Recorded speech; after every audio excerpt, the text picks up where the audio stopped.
गं गणपतये नमः। ओम नमो भगवते वासुदेवाय। नमस्कार प्रिय दर्शकों, आप सभी का स्वागत है ज्योतिष ज्योति के इस पवित्र और दिव्य मंच पर। भगवान गणेश और श्री हरि विष्णु की कृपा आप सभी पर बनी रहे। आज हम बात करने जा रहे हैं 14 मार्च के दिन का विशेष राशिफल मिथुन राशि के जातकों के लिए। ये दिन आपके जीवन में कई संकेत लेकर आ रहा है। ग्रहों की चाल, कुंडली के भाव और आपके कर्म, इन सब का मिला-जुला प्रभाव इस दिन दिखाई देगा। सबसे पहले आप सभी से एक छोटी सी विनती है, वीडियो को पूरा ध्यान से सुनिए और कमेंट में अपने इष्ट देव या कुल देवता का नाम अवश्य लिखिए।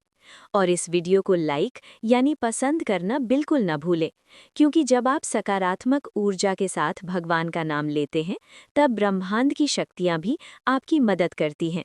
अब बात करते हैं 14 मार्च के दिन की ग्रह स्थिति की। इस दिन चंद्रमा आपकी राशि के लिए तीसरे भाव में गोचर कर रहा है, जो साहस, निर्णय शक्ति और प्रयास का भाव माना जाता है। वहीं बुध ग्रह, जो कि मिथुन राशि के स्वामी हैं, आपकी बुद्धि और विचारों को प्रभावित कर रहे हैं। इस दिन आपकी कुंडली में 5वां भाव भी सक्रिय रहेगा, जो शिक्षा, प्रेम, रचनात्मकता और संतान से जुड़ा होता है। यही कारण है कि कई मिथुन राशि के लोगों को इस दिन अचानक कुछ पुराने विचार या अधूरे सपने याद आ सकते हैं। कभी-कभी ब्रह्मांड हमें संकेत देता है कि हम अपने जीवन का रास्ता बदलें या उसे और बेहतर बनाएं। इसी संदर्भ में एक छोटी सी कहानी मैं आपको बताना चाहता हूँ। एक युवक था जिसका नाम आरव था। उसकी कुंडली में भी बुध और गुरु का विशेष प्रभाव था, लेकिन वो हमेशा सोचता था कि उसकी किस्मत खराब है। एक दिन वो एक संत के पास गया और बोला, गुरुदेव, मेरी कुंडली में क्या दोष है कि मुझे सफलता नहीं मिलती? संत ने मुस्कुराते हुए कहा, तुम्हारी कुंडली में दोष नहीं है, तुम्हारे विचारों में कमी है। जब तक तुम खुद को कमजोर समझते रहोगे, ग्रह भी तुम्हारी मदद नहीं कर पाएंगे। उस दिन के बाद उस युवक ने हर सुबह एक संकल्प लिया, मैं सक्षम हूँ, मैं सफल हूँ और भगवान मेरे साथ हैं। कुछ ही महीनों में उसका जीवन बदल गया। मित्रों, मिथुन राशि के जातकों के लिए भी 14 मार्च का दिन यही संदेश लेकर आ रहा है। आपकी कुंडली का तीसरा भाव बता रहा है कि अगर आप प्रयास करेंगे तो रास्ते खुलेंगे। अब बात करते हैं समय के बारे में, जो इस दिन बहुत महत्वपूर्ण है। 14 मार्च को राहु काल लगभग सुबह 10:30 से 12 बजे तक रहेगा। इस समय कोई नया काम शुरू करने से बचें। यमगंड काल लगभग 3 बजे से 4:30 तक रहेगा, लेकिन इस दिन का सबसे शुभ समय होगा सुबह 7:15 से 9 बजे के बीच। अगर आप कोई महत्वपूर्ण कार्य, व्यापार की शुरुआत, इंटरव्यू या नया निर्णय लेना चाहते हैं, तो इस समय करना बहुत शुभ रहेगा। अब बात करते हैं मिथुन राशि के प्रेम और विवाह जीवन की।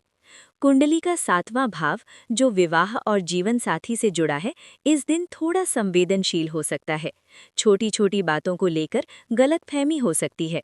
इसलिए यदि आप विवाहित हैं, तो अपने जीवन साथी से शांतिपूर्वक बात करें। कभी-कभी एक छोटी सी मुस्कान भी रिश्ते को बचा लेती है। अगर आप अविवाहित हैं, तो ये समय अपने करियर और आत्मविकास पर ध्यान देने का है। अब बात करते हैं धन और व्यापार की। मिथुन राशि के जातकों के लिए इस दिन 11वां भाव, जो आय और लाभ का भाव है, सक्रिय रहेगा। इसका अर्थ है कि पुराने संपर्क या मित्रों से आपको अचानक कोई अवसर मिल सकता है। जो लोग व्यापार करते हैं, उनके लिए कम्युनिकेशन, मीडिया, ऑनलाइन काम, शिक्षा और ट्रेडिंग से जुड़े क्षेत्र बहुत लाभदायक हो सकते हैं। अब बात करते हैं छात्रों की। यदि आप छात्र हैं, तो ये दिन आपके लिए एक महत्वपूर्ण संकेत लेकर आया है। कुंडली का 5वां भाव बता रहा है कि आपकी स्मरण शक्ति और सीखने की क्षमता बहुत मजबूत है, लेकिन आपको ध्यान भटकने से बचना होगा।